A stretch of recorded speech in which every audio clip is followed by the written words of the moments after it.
Memory transcription subject, Captain Sovlin, United Nations Fleet Command. Date, standardized human time, December 5th, 2136. To recount the harrowing hours after the initial clash would be a strenuous ordeal in itself. The Terran's intention was to turn this into a lengthy battle, one which could go on for days.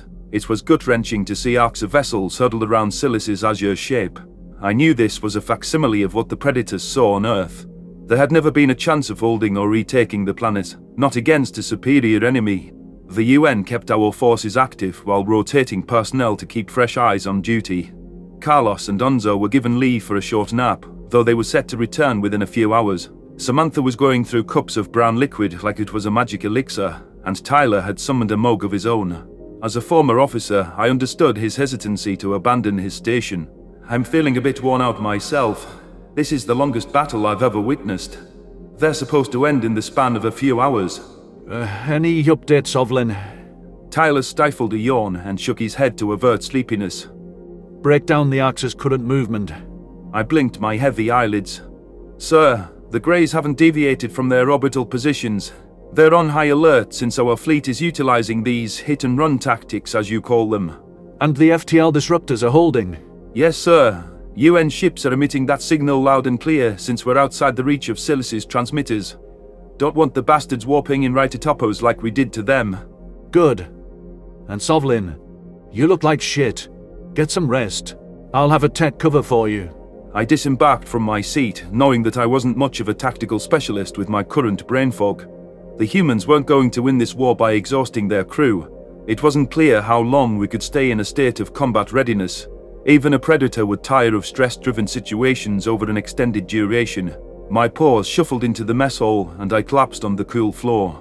Khajiits certainly weren't built for constant adrenaline. It was a matter of time before the humans' efficiency diminished as well and our resistance crumbled. Predators tired of a chase after a while, which was why prey gained their flight impulse.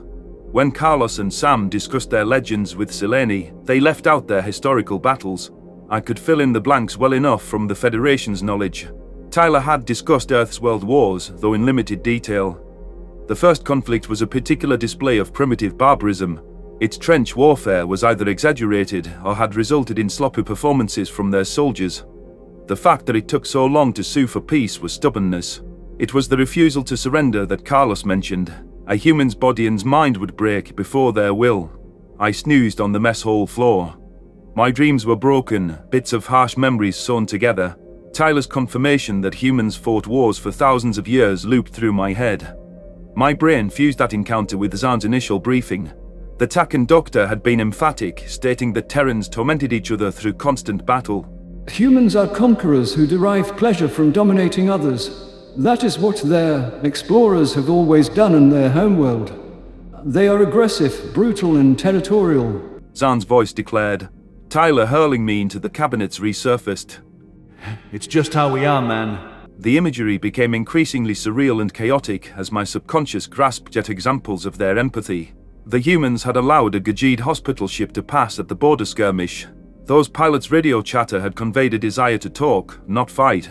Throughout that clash, their forces ignored the vulnerable colony and hammered our military outposts instead. Those weren't the actions of out-of-control brutes.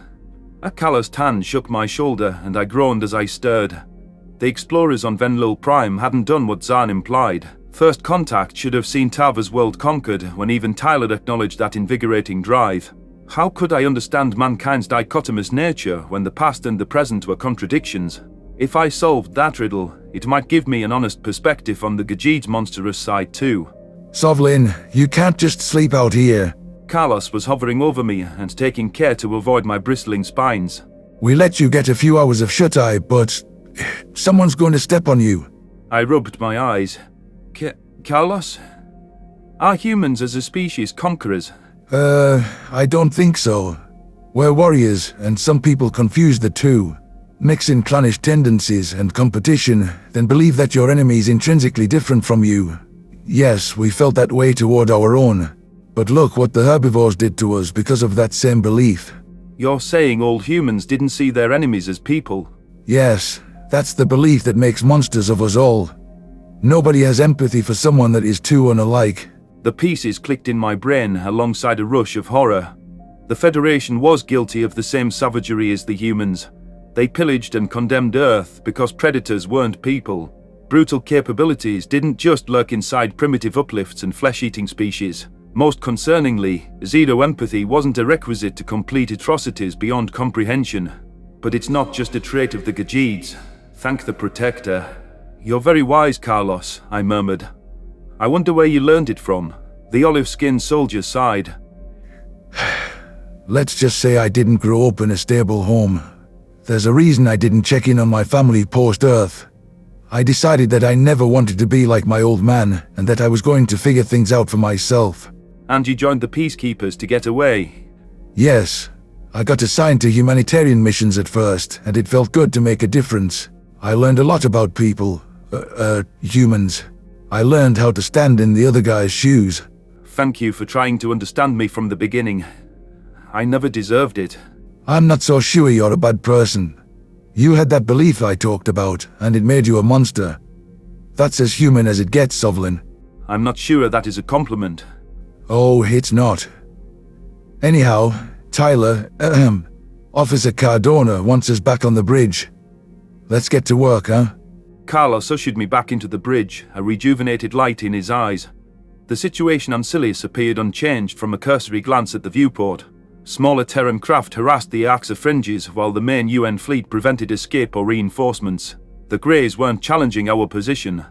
It seemed that the demons wanted us to make the first move, while the humans were in no rush to act. Captain Monaghan had joined the brown liquid party with a steaming cup in her hand. The commander was still supervising the bridge, and her puffy eye suggested she hadn't taken any reprieve. Our warship was playing a supporting role, poking at any Arxa that neared Terran ranks. Combat readiness was maintained on the bridge. If there was an opportune moment, we'd capitalize on it. I strode up to a weary Tyler. Sir, you wanted us back? Shit, I'm ready to tear the Greys a new one. A rested Onzo sauntered up to our group. We're in agreement there. When are we charging in? We're making plans. The blonde-haired human growled. Listen to what we intercepted while you were out. The Arxa got a nice call through their, shall I say, poorly hidden FTL comms. I peered at the census officer's screen and saw video clips from across the region. It was news to me that the Arxa possessed FTL communications. Building such a network seemed to be beyond their intelligence. How had the Federation never detected this infrastructure if it existed? Nonetheless, it was tough to argue with footage that couldn't have reached us yet. The first clip Tyler selected was from a probe encircling a military station. Massive hangars were visible from above, alongside a few patrollers circling lazily. Alarms sounded on the base moments before sleek bombers blinked into existence. I could see the UN insignia emblazoned on their hulls alongside other retrofits. The upgrades were apparent from what humanity's allies first loaned them, so this is why we weren't given more numbers for the Shadow Fleet. The resources were diverted elsewhere, and not just to the war with the Federation. The Terran bombers swooped down on the Dominion installation just as they had assaulted Gajeed bases. Enemy resistance was wiped out upon contact, unable to hold a candle to this raid. Munitions rained down on the Marshall station and obliterated its defensive outfits first.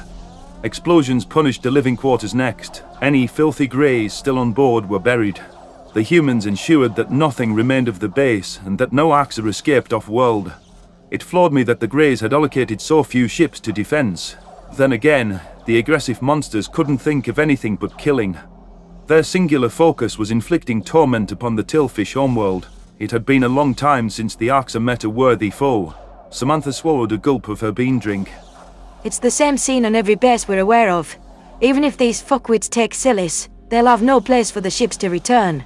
Oh, and we snipped the cord on those comms too. I flicked my claws. Nice work. You took the bastards for everything they're worth. We took something else of theirs too. Tyler chuckled. You'll like this, Gajeed.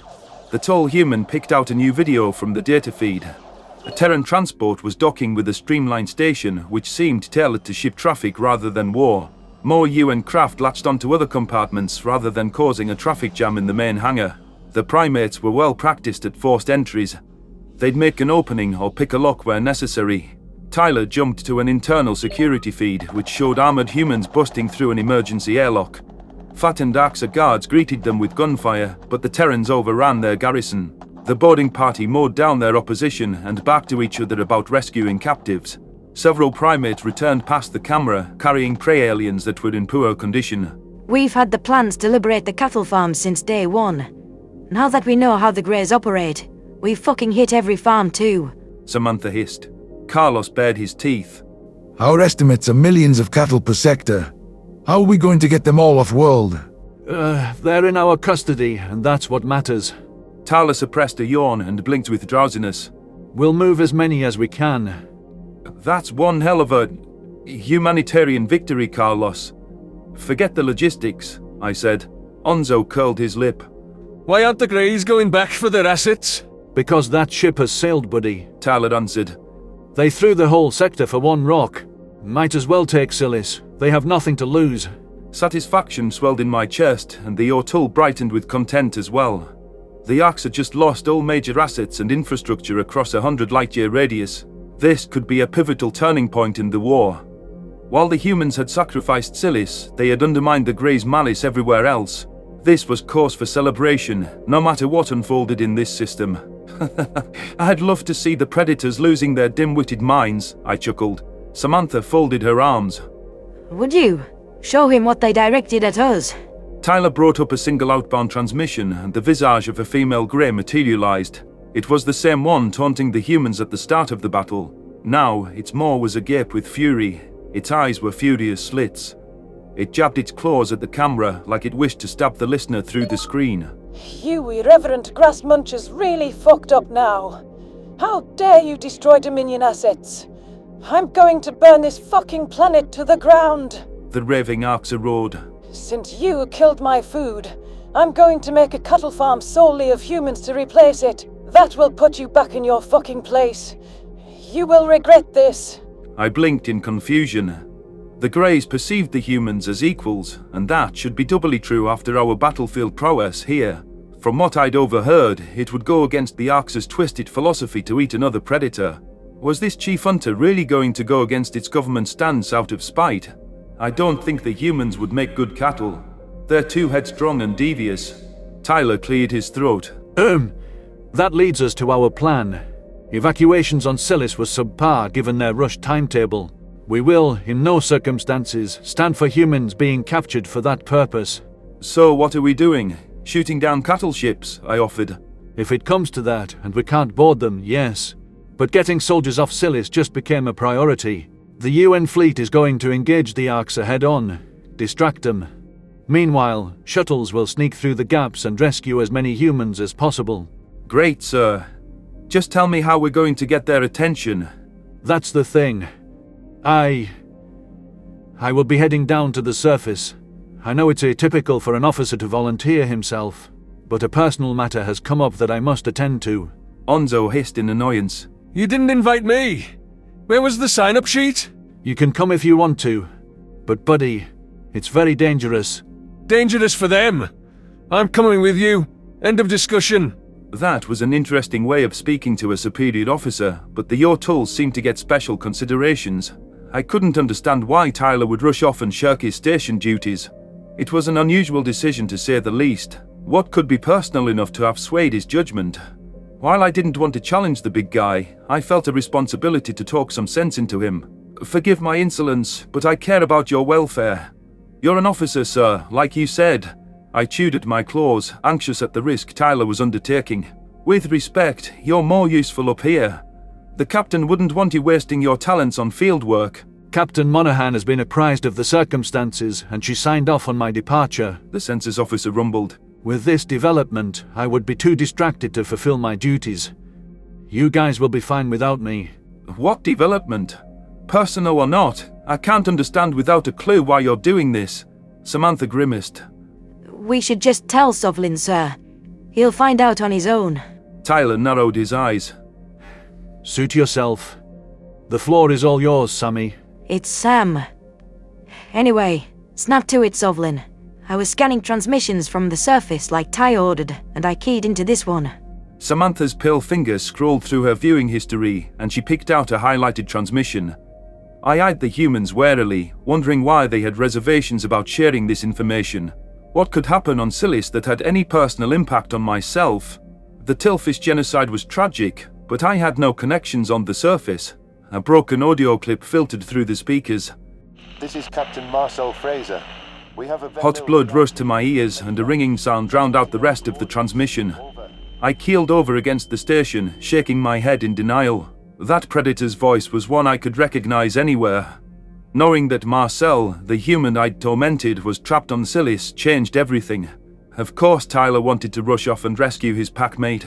What would Marcel think of my presence on this ship? What if Slanik is with him? I threw that poor Venlil around like a ragdoll. Guilt ebbed through my veins with renewed strength.